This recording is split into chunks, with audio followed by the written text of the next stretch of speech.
Hey guys, good morning from our friends from US. How are you doing?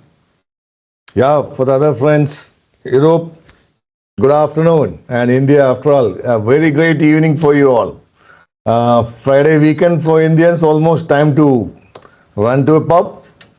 Yeah, it's awesome with a long weekend coming. Yes, but yeah, this is not something which I mentioned for the founders. They are a different league of people. They do not have the luxury of having a long weekend or maybe having a break, wrapping up evenings, especially on a Friday early. No, that's not what something they have. The luxury is not there for them.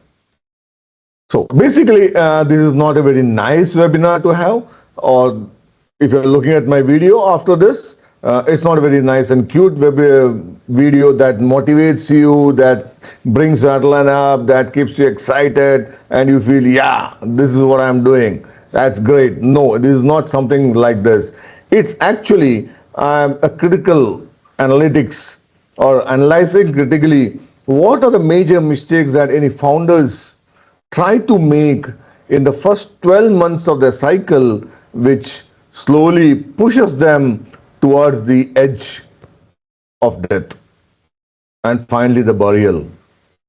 And some founders continue with that for a few more months or maybe a year or so, investing a lot into that with expectations, with dreams, with imaginations, and finally, unless they retrieve back, get back to stage one and rework on the whole thing, they are where they are. It doesn't help them out from there. Okay, all my friends, welcome everyone to this webinar on, yeah, the mistakes that founder makes and that rather instigates the startups to be killed in the first 12 months. Isn't that something very heart-rending? Not very nice to hear? What nobody warns you about before you run out of time or money are some of the points that I will be telling you now, where and what you should take control. You should make decisions. You should not run your emotions over those decisions. It should be based on data. It should be based on numbers and on the documentations that you had created while jumping into this startup domain. So we will not be very nice about it, but we will run through all the things that can, if improved upon, if reworked upon, can surely turn you around and make sure you grow fine. You start building your startup and building your applications, going online, get it validated with a few customers, and then grow further. It's a possibility only if you don't do these mistakes that we are going to run through in the next half an hour to 1 hour. By the end of the session, I would expect you to make down some notes on the points relating to you, which you have been doing, and you understood that those points need to be reworked upon. You need to take decisions and not be emotional while taking a decision. This sounds fine for you? Okay. This is a part of our founder series that we have been doing. We had one or two earlier also, and you can surely go to my YouTube and check out those. And these are not any sales webinars or something that I'm going to sell you at the end of the webinar. No, these are basically my experiences in my multiple founder lives. The times I found different small startups. Some startups I built it up nice, which couldn't be launched, which couldn't be successful. Some startups that had to be killed halfway through the development process. Some startups which have finished the development but didn't have the knowledge, skills, and funds to go on to the marketing. After all, it's not about what is good or what is bad. It's about who sells good. Or to be very simple, it's about how visible you are to your exact ICP. Okay, let's go ahead. jumpstart into it rather than wasting time. Okay, now the question is, why do 90% of the startups fail? It's not about the idea. Mostly 99% of the founders have very decent and lovely ideas. The idea rarely kills any company. It's not possible for an idea to kill a company. But what destroys the startups is a series of unavoidable mistakes or avoidable mistakes which you made in the last 12 months or which are starting to make now from the initial 2, 3, 4, 6 months that you already been into the startup run. See, it's not, what's important to understand is it's not about having a bad idea, but it's about the preventable mistakes. Your early decisions compound over time. Okay, and it's not of being smart or unsmart and all those things. It's smart founders fail every day. But what makes them get up and run the race and win it at the end of it is the focus onto that one thing, is the focus onto the goal and the discipline and the consistency they maintain to make sure that they are survivors. And this is what separates the founder community into two groups. One is the survivor group, one is the dead group, which are unsuccessful. And there is a third elite group over there, which are the very successful groups, which move into the billion-dollar league. So these three groups, what's the major differentiator in this? One of the major differentiator is many of the founders take decisions by emotions. They don't take decisions by number. They don't keep on validating their idea. They found an idea, decided on it, then they run behind that idea as if that idea and the solution they are building is everything for them. There's nothing other than that. No, that's not everything for you. The solution, we should know whether the customer needs it. And customers don't need solutions. They need a pain reliever. They need medicine for relieving their pains. And if we can focus on getting that, this is where you are. Now this is the time to sit behind, put up your notebook and a pen and start scribbling. Now first question is, before we get into the mistakes, we need to analyze ourselves and we'll sit with them. Are you building what people want? Have you really given a thought about this? You found an idea during maybe one of the runs or maybe on a vacation, maybe working somewhere. Something struck you, spark came into you, you built that into an idea. But have you really checked out at any point of time, what do the people want? Or what? Have you feel that building up an idea makes you feel smart and technically impressive? There are two things. One is you are building what the people want or your ICP customers want, and the second is you are building what will give you a feeling, an emotional adrenaline of giving a satisfaction that you are smart and technically very impressive. That's the two differences that we need to understand. What do you think you are doing? Be honest with yourself. I'm not looking at that. You need not put in the chat. Be honest with yourself and write down on a paper, what is it that you are doing? And this will give you ideas. This will give you another spark of ideas. Now the second one is, are you selling? Or are you still polishing the features which no one has asked for? Now that's a major concern I had experienced in my past 20 plus years or 2 decades of working with founders based in US and some in India. They get so emotionally tied to that particular solution or that idea that they think of it as your baby. Or as a pet dog, you keep on grooming it, you keep on trying to feed it, you keep on trying to add bells and whistles, keep on polishing it. We never think whether a dog wants that. Or a 2 year or 1 year child, you keep on doing makeup for that. Have you ever thought whether the child needs it?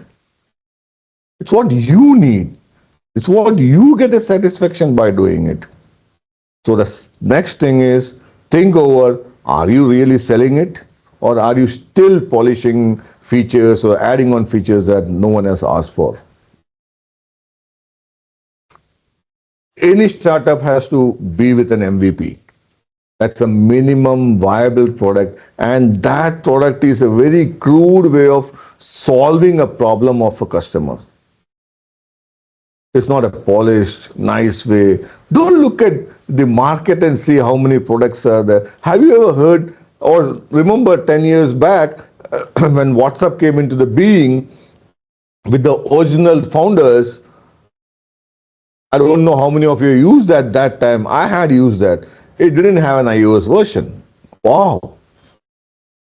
It didn't have a lot of features that maybe 80% of features that you see today. It just solved a single problem. Connect to a phone number and send a message. It reaches there and you'll get a response back. One-to-one fast chatting. That's all. Was a basic feature. And today also, why do you go to WhatsApp? That's a feature you want. You can connect fast. You can get results, answers fast, and you know the other person is there answering you. What all bells and whistles you see today was brought up later on. Almost, if I remember right, this iOS version was built almost 4 years after WhatsApp was getting successful. When people started using it, that's when they came with a iOS version. Today also you find some startups who come with a very bare minimum MVP and they get to the market, they sell, they start taking money from you. And it is at that stage they start interacting with you, they take feedback from you. There is a system built into the application where you can give feedbacks, new features needed, new updates needed, and that is being slowly brought into the market. It's something like they are giving or making what the customer wants or what the paying customer wants. Your friend who is really not your ICP, you're giving him the test is out, he's testing it for the sake of testing. No, give it to your real ICP who real wants it, whose problem you are solving. He will give the real feedback to you. These two, I hope you are written down your honest answers onto that paper. Okay, let's move forward. Now, are you moving fast? Or you are just staying busy, confusing activity with progress? Now, this are you moving fast is your product development or is your MVP development moving fast? You cannot have an MVP build up in 6 months, 8 months or 12 months. You need something that is built up in 42 days or maybe 65 days or maybe a maximum of 90 days, 3 months. After that, the idea starts getting stale. There are a lot of the people who are ideas. Some of their ideas were mixed, merged, cross-point with yours at some point of place. So the authenticity or the clarity which you have with the idea slowly dilutes down to them also. And if they sell it fast, they produce it fast, they put it in the market fast, they are going to get more customer base than you. Right? Write down now, are you really moving fast? Or still running behind developers, running behind freelancers, finding out who is the cheapest that you can get, and with that cheapest, you are spending hours a day trying to explain them, trying to test them, trying to get ideas, reworking, getting frustrated, and your family thinks you're working so hard. Nobody. For saving a few $100,000, few $100, you are not even calculating the time you are spending on that. Just multiply your hourly rate. You are in utter loss. And over and above that, the frustration, the emotional hits that you get with this, it's really too heavy to calculate. So always cheapest is not the best. Always think, if I am saving 2 hours of my time and that my hourly rate, whatever it is put into that, I won't mind giving it to somebody else. Because rather than the 2 hours, what you are spending is the 2 hours of focus is one thing, and you're carrying this problem, these issues, these confusions in your mind for the day all. You're focusing to the real thing that you need to do, the selling part, getting customer ICPs, planning a distribution, planning a marketing. That's not happening because you're still stuck in the base of building the MVP, putting the red color, white color, yellow color, font bigger, smaller. This doesn't make difference. What makes the difference is, does this solve the problem? Simple answer. Yes, the customer is happy. No, you give him whatever you want, he won't be happy. Out of force, if you purchase it for 2 months, he'll drop you and go with that. Now, the most important thing, are you profitable? Means, is your MVP live with some paying customers? Are they paying you money? Is that money sufficient to sustain you?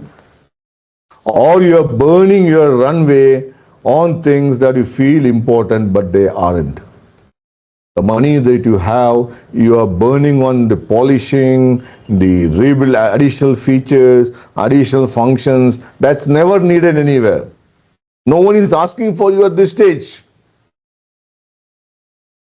I'll give you an example. You're building a phone, exact phone now, real phone. You're manufacturing it. You have an idea, you build the concepts, you build the idea, you're manufacturing it.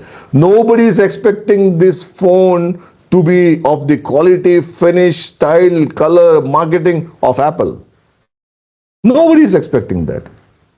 And now what you are doing is, all startup founders to a good extent are trying to polish their items or products or services to that extent, like a full-fledged service, before even knowing that the real takers are there for this. There are people who really want this, their service or this product really solves problem of your people, of your customer base. You are unsure of that. And before that, you are keeping on burning your money, your runway. The money that should have been spent for marketing, for distribution, for gaining visibility, that's being spent on this polishing. So be honest with yourselves. Going further, do you want to take a break, feeling awesome now? Or feeling, where do I stand? What was I doing till now? Okay, let's go further. Building before validation. See, any product that you do, if you're doing a MVP, it should not take you 6 months or 9 months for building it and getting it to the customers. What you are trying to do is, your idea is basically to solve one problem of mass customer base, or maybe of a niche customer base, right? Now, this one problem is what connects you and the customers with the MVP in between. Now, unless you take this to the customer, show him this MVP, which can solve that particular real problem in whichever crude way it's possible,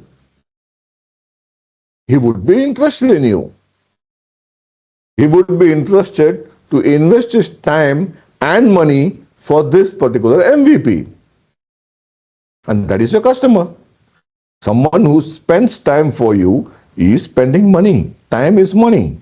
Someone who is purchasing from you is even giving you dollars, even giving you money. So he is spending double. He is spending his time also. He is spending his money also for you. That means this is the right fit ICP for you. You need to find customers like this more. Get some 20, 50, 100 customers.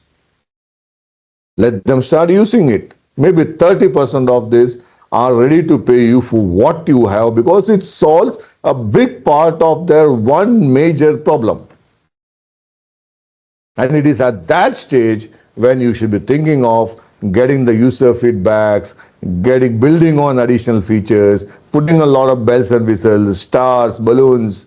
That's the stage that you should look at. Not before getting into a customer and even having talking, giving this to validating this to maybe 5 or 10 customers also when you start building this is what we are wasting your time, number one, what you are draining your runway. You're cutting your runway which you have for sustaining this entity before it becomes self-sustainable. Every MVP building is not the major cost. The major cost is the marketing. But unless you have a proper MVP, if you cut cost on MVP, your marketing is not going to bring you converting customers for a long time. You may convert with marketing, but that can be for a month or two, not a long time. He will drop off and go. So that you should have a team who can build you something fairly good enough, which can hang on or not break, but can solve a basic problem of the user. And they should go in parallel. It's not that I'll finish off everything, I'll polish it, pack it, then only I'll think, where should I sell? No. The development and the marketing and the sales, direct sales has to happen parallelly. That's what a founder should be doing. He should not be spending his time on developing the MVP or running behind developers, should hand it over to somebody else, and he should spend time on actually selling and planning a digitalization, planning a visibility marketing, and a brand building for that. You can't build a brand in day 1, day 2, day 3, 1 month, 2 months. It takes time. You need followers, you need fans of your application, right? Now, what happens, a classic trap that you normally find is 6 months of building a product pack with so many features, the launch day comes and there's dead silence. You're sitting in front of a computer, the server is on, the web is on, you have cut a ribbon, you have put a music in the background in your office saying, yes, I have launched. You don't find any visitors, no feedbacks, no payments, no sign up, and finally no revenue. You know your system is working. You have put in a lot of effort, maybe 80 hours a day for a week, into 6 months for this.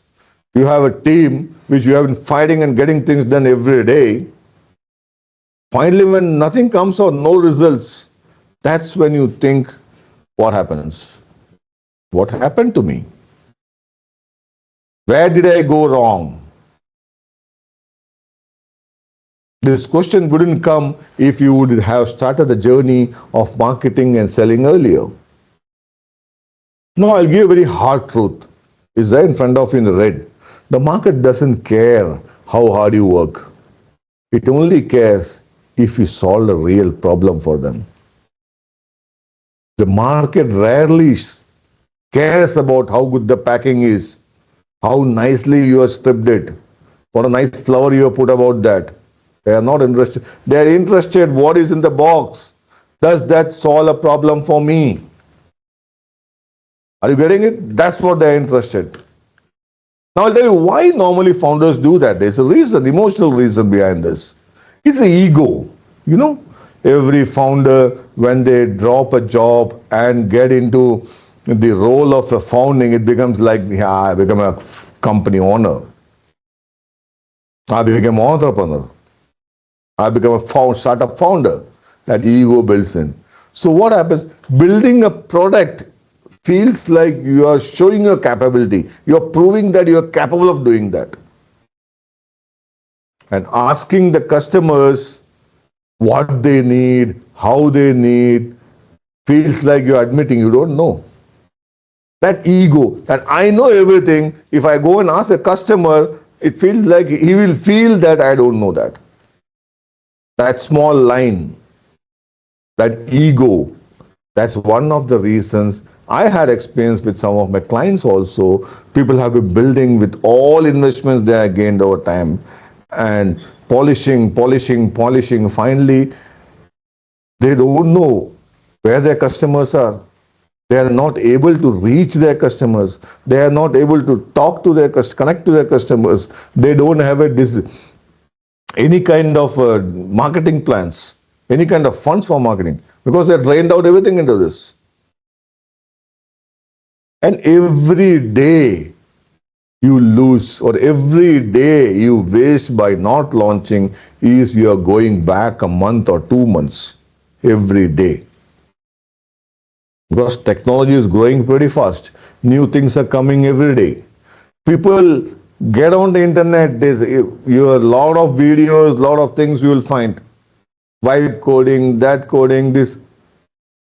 If someone is good at coding, whatever it is, vibe coding or normal coding or manual coding or putting in efforts, he should not be building something. He should rather be helping someone build something. A founder is a person who has an idea and he knows who is the correct ICP for him, and he can talk to the ICP in a way that they connect heart to heart, they emotionally connect, and he can paint the outcome by using this to the customer. That is what a founder is. Other guy is an engineer. Now don't be an engineer, be a founder. Drop that egos out. The second thing, we normally many people have the fear of rejection. This is one of the fears we normally find with these sales teams. Any sales teams you find that fear of rejection. We have leads with us, okay? We keep on talking to them, we keep on refollowing them, but we don't get the guts to ask, do you really want it or not? Even giving the pricing, we delay it a lot. We feel that if he says no, what? If it's a rejection, then what?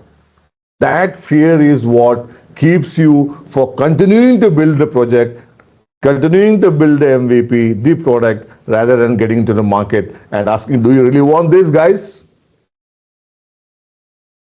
You fear if they say no, then what? But my question is, why do you want to delay the fear?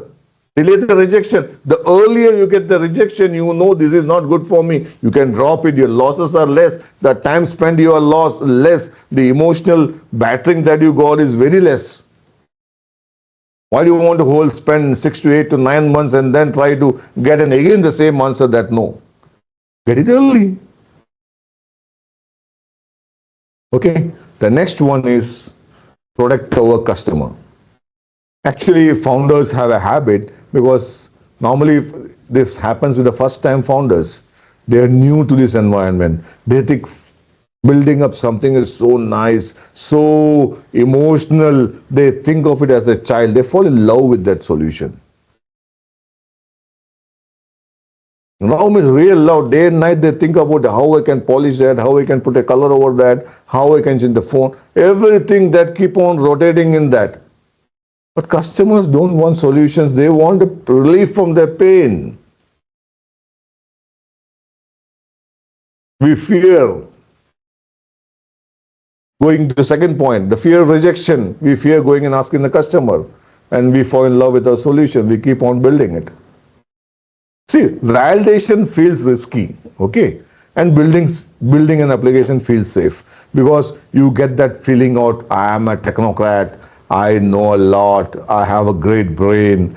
And validation, you go to validation, you get a rejection from a guy who doesn't know who doesn't have half of your expertise, half of your knowledge, you feel sad, you feel bad.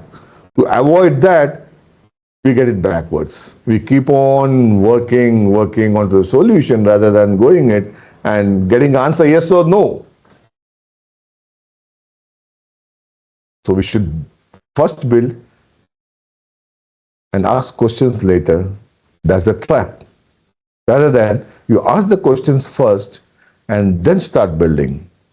Before you start building this, you should know at least a few customers who think and are told that, yes, this is an idea, this is the pain I have, and your solution is going to help me out. Yes, this is worth it. I would love to take it. I would like to spend money. Get some of those. Now, let us go one step further. Now, till now, you have been hearing what went wrong, what goes wrong, how that is, what the emotional reasons for that, blah, blah, blah, all into the deep crisis, into the deep well. Let's get out of that and let's see what the smart founders do instead. Before going into this four squares, let me talk about today's scenario. A very bad political scenario, turmoil across all of the Western Asia, US, a war going on. Around 30 countries in this world are supporting each other at some point of time in this war. The economy is breaking. The missiles are blowing off things at different places. What do you think is happening in the business world? There are two types of business owners in this. I'm not only talking about founders, any of the business owners, two types of owners in this. One is the guy who gets pulls back, who seals his bank account, who reduces stuff, whatever additional stock he does panic selling.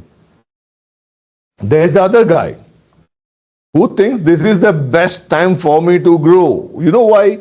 Most of your competitors who have been working on gimmicks and trying to build a market can't continue. They don't have the knowledge, they don't have the funds, they don't have the control, they don't have the expertise over that you have. Now, this guy, he takes this as an opportunity and builds up his company and also diversifies wherever he finds opportunities into. Think over the situation. How many of the founders like you have decided to close shop and think about it at some other stage when the market improves? It's wrong. The best time to do something is when the market is in turmoil, when you have lesser competition and lesser beating around the bush. You have the right kind of people who has money and can invest, not the people who are picking up shops or doing window shopping. There is no window shopping in these situations. It's only real shopping. And that real shopping, if your product is a real support for them, either emotionally, financially, or it can reduce one of the major points, they buy it. That's all. No beating around. No long lasting negotiations. You are the terms. Right? Because the market has lesser product. Demand is already there, it's always will be there. Only thing is, what is available in the market is less. Everybody cannot sustain these situations. How I am strong, I am sustaining it. I have a methodology. I have a plan. I have things in my kitty. So I can run the show. Now, what do smart founders do? A big question. The first is they pre-sell. That's what I mentioned some time back. Before you even start building your MVP, you talk to some of your ICP customers. Collect commitments from them, email commitments, or if they're ready to put some investments into this by giving them offers that when this is launched, you'll be getting 2 years free from this. No subscriptions.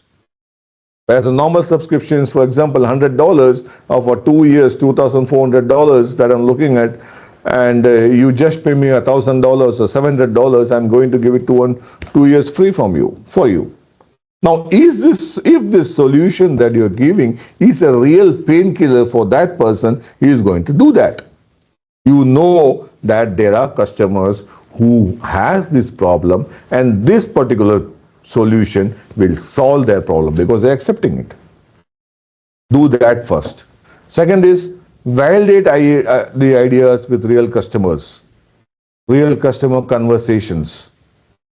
You keep on talking to your customers who are ready to pay you, who has given you some money. Keep him asking for inputs, keep him asking from data, what all you need to do, what all you expect in that. Make a list of those. The third is you go and build an MVP. Ship the smallest but the good version that solves the core problem first. Once that is solved, then you can keep on growing that. Even if it is ugly, even if the font doesn't look good, but does it solve the problem, core pain? Ship it out. If customers who are paid you earlier, ship it to them. No problems. They will hang on with you. See, if it is not about lying, it's a beautiful or it's ugly. Prioritize functionality over polishing every time you do that. And the next major problem is hiring too early. People have a tendency to get the feel of founder, have a team with them. You raise a small round of money, and like a real company, you hire a team. It's good to have a team to support you. But do you need a team when you don't have a single paying customer? Within 90 days or 120 days, when the funds exhaust, you find that your brain run rate is too high. Your burning is too fast. Your runway is gone. You don't have time to play around for some more time. So always remember, payroll is the fastest way to run out of time to figure out things. That doesn't mean you don't hire. You need to hire. You need to hire the right people with the right expertise. If possible, don't bring in liabilities of hiring, outsource it to someone who knows their job, who has been doing it. Hiring individuals brings in individual skills. Bringing an outsourcing a team brings in the team skills. That's a major difference. Outsourcing is not bad. Only thing is you need to know what you need, what is the end delivery you need, and the other team needs to know what they need to give that delivery. And that should be on paper, that's all. It all goes fine. Now, the revenue hires, ego fires, and you heard that. If you have revenue, you can hire. If there's ego, it fires people. Now, founders sell first. You don't need a sales team for starting up the thing. Find the 10 customer yourself. Nobody, because it's a new concept, new idea, new service, new product. No one other than you understands the pain better than anybody else. You are the guy who understands the pain. And handle your own customer support for the first few. All deliveries, keep on talking to them. You will know more in a week or a month than in multi-months of survey. If you conduct also, you will not know this. Directly talking and hearing from customers, their tones, their voice, their words, they make a lot of difference. You understand the real problems. And hire when the revenue demands it. You can always hire your internal teams. When the revenue demands, you have money, you have work which you need to delegate, you need to grow about that. Yes, hire internal teams. Else, to get the work done, go with outsourcing teams. Because with hiring comes a lot of big backpack. The hiring time is bigger. The costs are higher. Someone sitting in the office, you have additional cost running with that. They have breaks. He drops and goes, attrition comes, a lot of gap. The knowledge gap, everything comes in there. So be prepared to understand the real reason. It's not about hiring or outsourcing to teams is bad. It's just because don't go for everything that is cheap in the market. You don't get someone who has a value, someone who knows what he does, someone who is capable of doing it will always command the price. Just think, would you as a founder work at the price which you are willing to pay you to your outsourcing partner? If you are ready for that, then that's the level. You can do that. If you are not, then how do you expect them to find someone or deliver something that is to your standards and to your level of expertise? As simple as that. It's basic science. A is equal to B and B is equal to A, else both don't match. Okay. Now, one of the major problems, as I mentioned earlier, the mistake number 3 is ignoring distribution. You need to know how the customers will find you, how will you reach to your customers, how will you sell your products, where the demand really exists, who is the exact ICP, which are the channels you should use for upgrading or showcasing your product. That is important. A beautiful product with no distribution strategy is a very expensive hobby. It will give you only satisfaction. It will not bring in money for you. What founders obsess is normally UI, visual polish, logo and brand identity. You all work on that feature roadmaps, but no one thinks about the real factor, the distribution, the sales, the marketing. So distribution is unless you do that, sales is not optional. Marketing is not a decoration. I am just using the fluffy words for you to hear that. Marketing is not a decoration. Build the audience while building the product is the most important part here. Once you start building a product, start building your audience. Start building your customer base. That is only going to make sure you are successful as you go ahead. Else, you are burning your runways emotionally. You're draining your money, you're draining your energy, your mental and emotional status is brain that breaks faster than your bank accounts. Working 80 hours a week without recovery doesn't make you productive, it makes you dangerous. You are a dangerous guy to handle then. Decision fatigue, you take unnecessary decisions, work on small things, micromanaging things. You don't have time, focus, energy to take the right and important decisions. You lose out on them. Panic pivots, yeah. You are working out on fear instead of evidence, and it destroys everything. It confuses your team, it confuses your customers. Don't run behind everything that is shiny.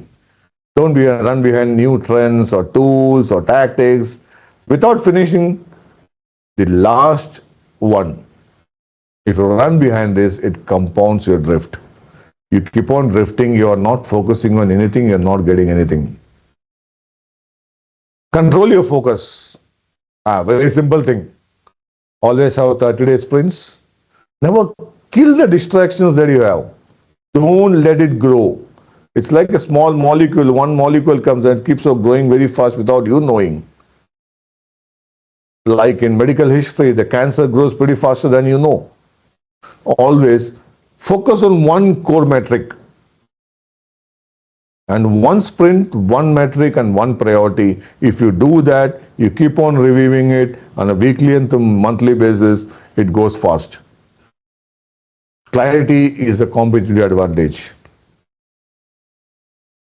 Now, most founders, as I mentioned earlier, they love building the application, putting in AI-powered features, beautiful dashboards, colorful graphs, complex automations. Nobody requested these things. Customers care about saving meaningful time, making more money, reducing stress and uncertainty, looking good to their boss and clients if they are using for the business. That's all. And you are giving things that they don't need. If you are selling to a B2B, the users are using it, how much of benefit will that colorful graph and dashboard with so much of graphs will give to the user? Will he make money out of it? Or it's nice to have, ready to look at, nice colors, nice layout, nice design, nice dress. That's all. See, pain clarity is what is important. It beats the feature complexity. It's very complicated sentence here. You break it into two. One is the pain clarity, that the clarity you have with the pain always beats the complexity you have with feature. You charge for the outcome. You identify one problem, one pain, solve it clearly, and charge for the outcome. Remove the unwanted features. Who needs that? So these features come into play when you have multiple ICPs. Someone may need one, someone may need one. You build one product for all. This doesn't happen in the beginning and starting stages of any startup. It starts growing when it grows bigger because you focus out of your niche or go into multiple niches. That's how you build that. So this is not for you. And don't choose the wrong co-founder, okay? That's the major conflict most of us has. There is a mindset in today's founders, getting a co-founder who is a techie guy who can do the coding. Guy, you want a software developer, not a co-founder. Just giving the name co-founder and some 15%, 20% equity, do you think he's so experienced, so capable that he will help you build this company? Never. If a co-founder or a techie guy who is an expert in technology, who knows how to build the architecture, he won't come for 8 to 10% of equity. You won't get good brains for peanuts, man. You will get only monkeys for that. Throw in monkeys, peanuts, only monkeys will come pick it up. People who don't have work, who have nothing to do, who doesn't get a work, those are the people you are attracting for your company. Do you think they are going to bring you revenues? Do you think they are going to build up or scale up something like this? Absolutely. No. No way. You, as a co-founder, you bring from the technology sphere who is someone capable and as good as you, who has a mindset of a founder. The word co-founder putting a designation doesn't make the thing. He should not be a technical, pure technical. He should have the attitude, the mindset of a founder. Then only he can help you what you need to do. Same way, founder and co-founder should not have the same skill set. If they have the same, who is complementing what? One has to be a seller and one has to be an architect. Both are sellers who will do the architecture work. Right? So those founders and co-founders matching is very important. If you don't go at one, don't do it. You become an independent founder. Remaining you can hire. You can hire a CTO. You hire a tech team, good team. They take care of it. But don't hire for the sake of hiring and reducing your daily running cost or increasing your runway. It won't help you, it will kill your business. There are hundreds of cases when businesses have been duped and dumped because of this. And define the structure early. I have created some documents on how to document the ownership structures, how to create a conflict resolution plan, and what are the exit routes. Create it beforehand, sign off both of them, understanding well, and then only get into this final signature of being co-founder. Else don't do that. If you want help or some draft documents on this, you can DM with me, connect with me, and we can help you with that. We can share you some documents which you can go through and rebuild that to your, customize that to your particular company. We are experts in this. So the most important next thing that comes is don't wait too long for a launch. It kills. There's a saying with the founders, one more feature and we'll be ready to launch. One more feature. By the time you finish that feature, you find something on the internet new. You find some of your friends coming into, no, this color doesn't match here. It works only for yellowish and bluish. This red nobody wants. Who knows?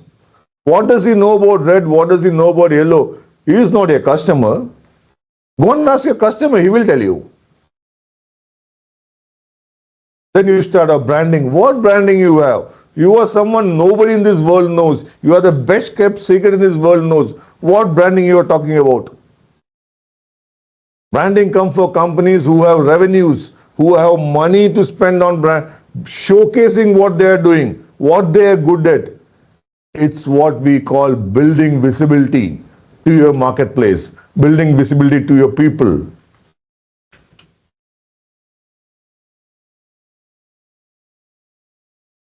Don't you think this is what you're doing? So always launch the best, earliest you can. The faster you can launch, the better. Now, a small graph here. It's a launch, learn and improve kind of thing. The path is build, polish, delay, die. The shipping intent comes there. The next part is launch, learn and improve. And both of them merge together with the shipping intent. If you have the intent to ship, if you plan on to ship, if you plan to build a marketing strategy, Then you can launch, learn, and improve. Keep on improving there. Can keep on growing there. Now, the survival framework. We have gone through the mistakes, the survival framework. What winners do differently? Nothing. Very simple. Very easy. The winners sell before building. They validate demand with real money of firm commitments, like I mentioned earlier, before writing a single line of code. They track weekly metrics, one code number reviewed every week, no exceptions, and no colorful vanity metrics count here. They don't count here. One KPI, one focus, one route, one team, and you go with that. And talk to users daily, at least to 2 users if you can talk daily, and your roadmap lives in your customer's language, not in what you think, not in what you heard from your friends, from a networking party you went to. That's not your roadmap. Your roadmap lives in the language your customers speak. When you talk to them, you get the idea of that. You know them, you understand them.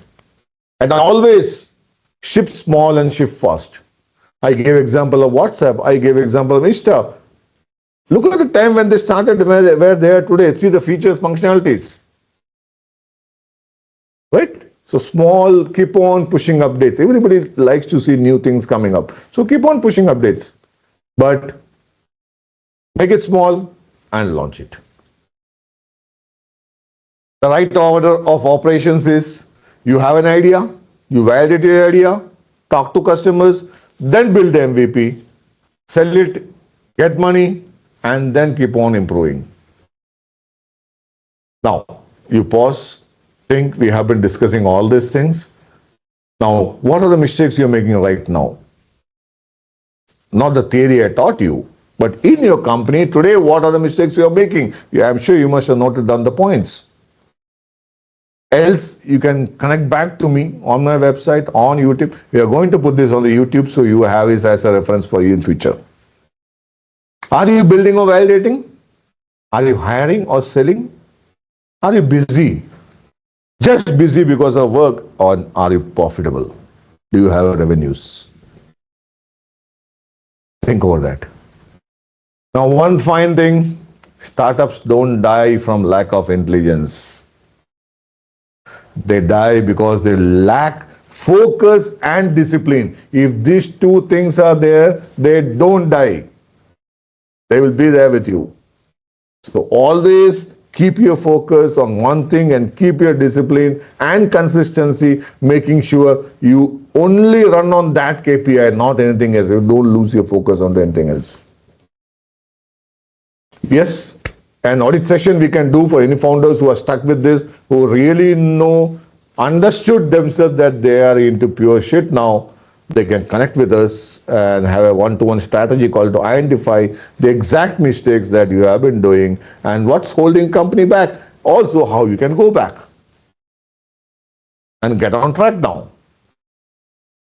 Yes, this is not for light-hearted people. This is not for the people who think, yes, I have $1,000, I will develop a MVP, I'll develop an application, I'll become next Facebook. No, it's not possible. Unless you invest your money and get the right people to invest in you for the time, you're not going to grow. That's a very simple fact. Be in touch with us. You can get connected with us. My websites are here. You can go ahead and look at that. Let's talk and see. Okay? Thank you.